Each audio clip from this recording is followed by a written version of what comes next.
Good evening, professionals.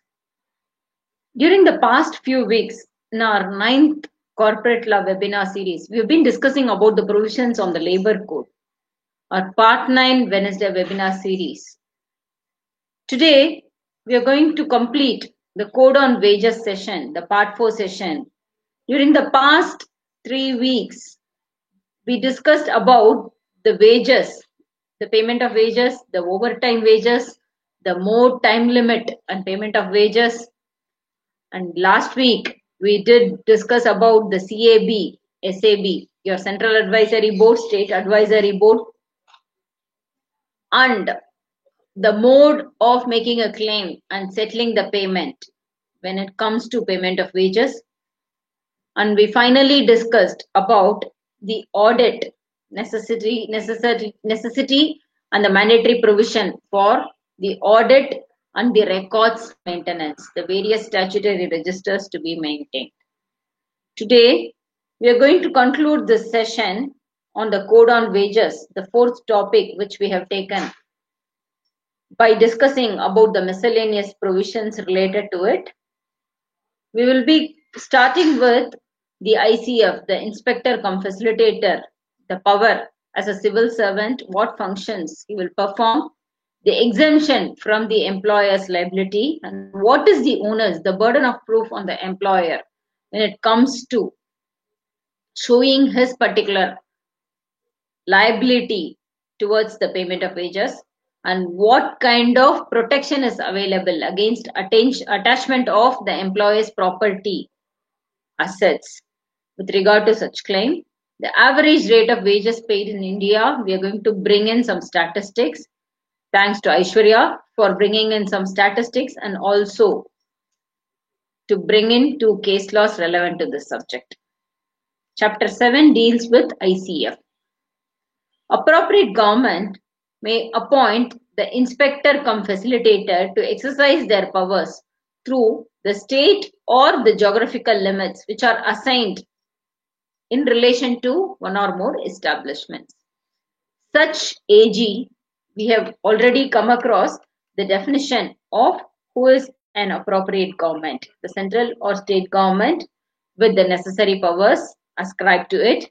They may lay down an inspection scheme which may also provide for generation of a web-based inspection, and they may seek such information and clarification for completing this particular inspection in the web-based model, and they have necessary powers which are assigned to them in terms of selection of such inspection in a random manner with reference to this code, and they assume the category as a civil servant, public servant within the meaning of section 21 of Indian Penal Code, and thus they could advise the employer, the workers relating to the provisions of this code and to ensure compliance, and they also have the right to inspect the establishments which are assigned to them. This inspector cum facilitator could also examine any person in connection with the establishment. He could procure the documents as he would require for this particular search, seizure, and take copies of the register, the documents with respect to an offence, and make inspection and intimation to the necessary government, the appropriate government for this purpose, having identified those defects, deficiencies, and those aspects which are not well in sync with the law. Failure to produce the documents or to provide necessary explanation to any clarification that is sought for will certainly lead to imposing punishment or fine or both in accordance with the provisions of 175 and 176 of IPC. Section 94 of Criminal Procedure Code will also apply to such search or seizure in connection with the powers of the inspector cum facilitator in relation to this code. We'll move on to the miscellaneous provisions, where the courts in India are barred from entertaining any suit in connection with the recovery of minimum wages or relating to the deduction from wages, discrimination, because we discussed in one of the sessions about prohibition in discriminating with regard to payment of wages, and payment of bonus, which is already clearly mandated under the provisions of this code. And there is this well protection guideline available with regard to action taken in good faith. So if any appropriate government or its officers are taking an action in good faith, then there is a defense mechanism available to them that they shall not be prosecuted. And the onus is on the employer to prove, if in case of doubt or if the authorities question him, to produce the document or provide additional clarification with regard to payment of bonus, non-payment or minimum payment if it is not made, and deduction from wages whether the necessary statutory deductions are made. If there is going to be a non-compliance, the onus is on the employer to prove that the necessary compliances are made. The exemption of employer from liability in certain cases are thus: if he has exercised necessary due diligence to ensure compliance with this code, and some other person has committed offense without the employer's knowledge, consent or connivance, then such other person who has done this particular offense will be responsible, and he will be accountable and liable for any penalty that may arise, and the employer will be freed from any liability. However, he may be examined on oath, and the evidence of this employer and his witness could also be cross-examined by or on behalf of the persons whom the employer charges as an actual offender in this case. Next comes the protection of the employer's assets and properties, where an amount is deposited with the appropriate government, which is equivalent to the due performance of a contract, or such other amount due to such employer from that government in respect of a contract, he shall not be liable to an attachment under any decree or order over and above the liability which is equivalent to the liability that may arise between the contractual relationship of the employer and employee, which means the property liability for the employer will be restricted to the liability incurred by him towards the employee in connection with the contractual employment, not otherwise. Some of the overriding powers or the provisions of this code, labor code, has wider effect, and it shall prevail notwithstanding any other matter which is contained in any other law for the timing in force, and powers could also be delegated by central government to state government or any other officer or authority subordinate to central government or state government. And for central government could again, by virtue of the provisions, delegate its powers to any other officer or authority subordinate to the state government. Likewise, central government has power to issue necessary directions to the state government to be in conformity with the code, and the provisions of Mahatma Gandhi National Rural Employment Guarantee Act 2005 and the Coal Mines PF and Miscellaneous Provisions Act 1945 shall not be affected by the code, which means they shall have an overriding effect. Section 67 of the code grants power to the appropriate government to make rules. So we have to wait and watch for the appropriate government to prescribe the necessary rules. We are going to bring some statistics, which is as recent as October 2020. If you see here, the agricultural operation, the average rate of daily wages for agricultural activity on all India basis, the number is 258, only 258 to 400. And for women, it is only ranging between 170 and 269. And for children, it is ranging from 125 to 213. In case of non-agricultural operation, for men, the daily wage rate is from 222 to 514, and for women it is 160 to 352. It's heartening to note that at least in the non-agricultural operation, the engagement of child labor is minimal, though it is not completely eradicated, and the wage rate is 173. This source of information is from the report by Labour Bureau for the period ended October 2020. Friends, we are going to conclude this session with two interesting case laws.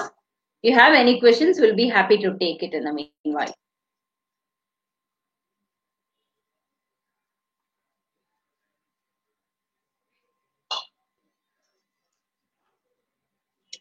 The first one is Binod Kumar versus Union of India and others.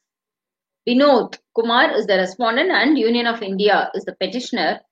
The facts are thus: Union of India, being the employer of this particular respondent, Binod Kumar, had paid less payment of wages to the respondents as per the Minimum Wages Act. Thus, the respondents claimed for payment of wages as per Minimum Wages Act 1948.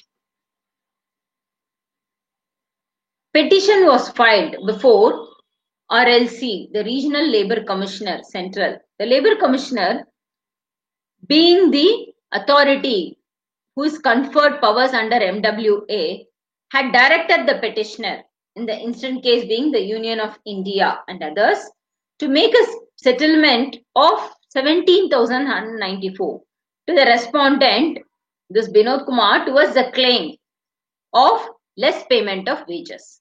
He also awarded compensation to 21 employees wide its order.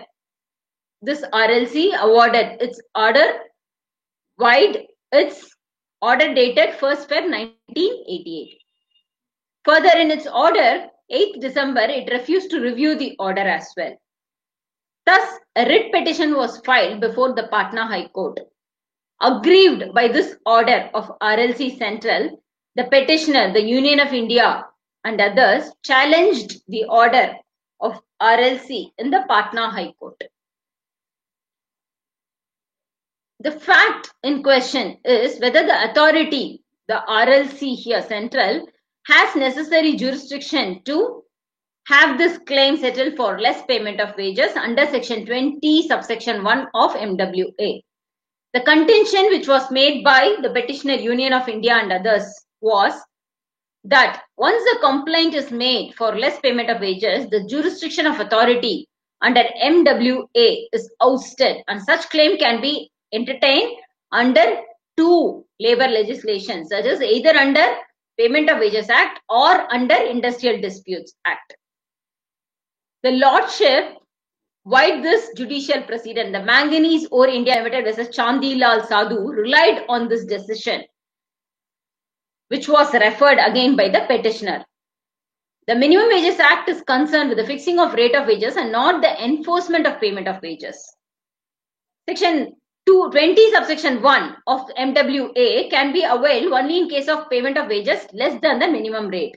If there is no dispute with regard to rate between the employer and employee in terms of contractual agreement, the Minimum Wages Act would not get attracted, and thus the remedy would be available only under Payment of Wages Act or the IDE Act. Patna High Court analyzed the contention placed by the petitioner and decided on 15th Feb 2000 as follows. In the given case, there was no dispute regarding the rate of wages. When I refer to rate of wages, it is your time rate or piece rate as discussed before. Because the complaint petition itself indicates that the minimum rate is as fixed by the government. It appears that this aspect was not considered by RLC Central.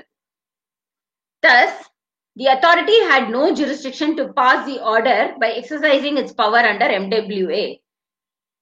If the dispute had been regarding the rate of wages, then he would have had the matter to be considered, because the dispute is not with regard to the time or piece rate. For example, if it's going to be 20 rupees per hour and the dispute is only with regard to lesser rate which is paid, which is 15 rupee per hour which is paid, then the matter would have been settled by RLC. But here the question is not the less rate of wages, but the less payment of wages.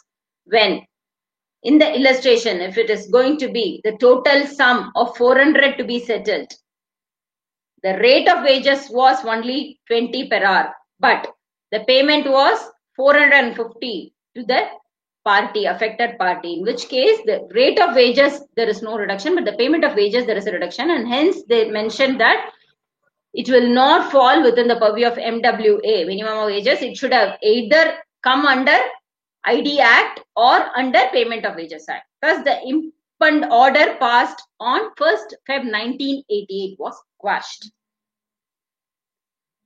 Before the enforcement of this code, the dispute relating to this less payment of wages and payment of less rate of wages were under different jurisdiction statutes, one under MWA and the other under Payment of Wages Act. Thus, the authority to also pass the order were two different authorities.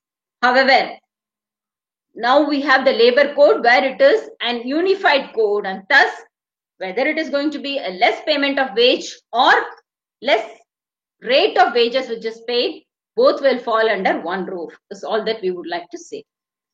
Next case law is Naterpal Singh versus District and Sessions Judge. The petitioner worked as an agricultural laborer for non-application respondent. Due to the dispute between the agricultural laborers and their employer, the petitioner made application to the authority under Payment of Wages Act. The decision, which was held on 9th June 2000, confirmed that the petitioners were entitled for wages and also the penalty. Agreed by this order, the employer had preferred an appeal. Originally, it was passed by the statutory authority under the Payment of Wages Act. Agreed by this order, the petitioner, the employer, preferred an appeal before the district judge. In their order on 21st April 2004, the appeal was allowed on the ground that the claimants were agricultural laborer and thus they were not covered under the Payment of Wages Act. Hence, the authority had no jurisdiction to entertain the plea. Agreed by this order, petitioner filed a writ petition in Rajasthan High Court. Here, the contention made by the learned counsel before this High Court was the appellate court had committed a grave error of law by confirming that the persons employed in agricultural operation were not covered under this Payment of Wages Act. He drew attention to the notification issued by the government vide its order dated 20th January 1961, whereby the employees in agricultural category were also covered under Payment of Wages Act. Learned counsel of the respondent held that the notification covered only those employees who were engaged and employed in the agricultural department of central state government, as the departments may be considered as industry, and private individual employment as agriculturists were not covered by the said notification, was the contention placed by the learned counsel on behalf of the respondent. This was thus analyzed by the Rajasthan High Court, and in its order held on 8th May 2009, it clearly stated that the said notification specifies that the Payment of Wages Act shall apply to the wages payable to the employees who are in employment in agriculture. Thus, the employment in agriculture cannot be narrowly interpreted to mean that it applies squarely only to employees in agricultural department. Thus, the petition filed by the petitioner was allowed in this particular instant case. Here, Naterpal Singh was the petitioner and his particular plea was thus allowed by Rajasthan High Court, which means the wages together with penalty, which was thus entitled and allowed by the authority under the Payment of Wages Act, was restored by this order passed by Rajasthan High Court, because the authority held that the petitioners were entitled not only for wages but also for penalty, and the order passed by the district judge was thus set aside. Friends, with this we are concluding our part 9 sessions on labor code, where in detail we have discussed about the IRC, the Industrial Relations Code, the Occupational Health, Safety and Working Conditions, and we also discussed about the Code on Social Security and Code on Wages. We will move on to part 10 session from our next Wednesday webinar. Until then, take care, stay safe. Thank you.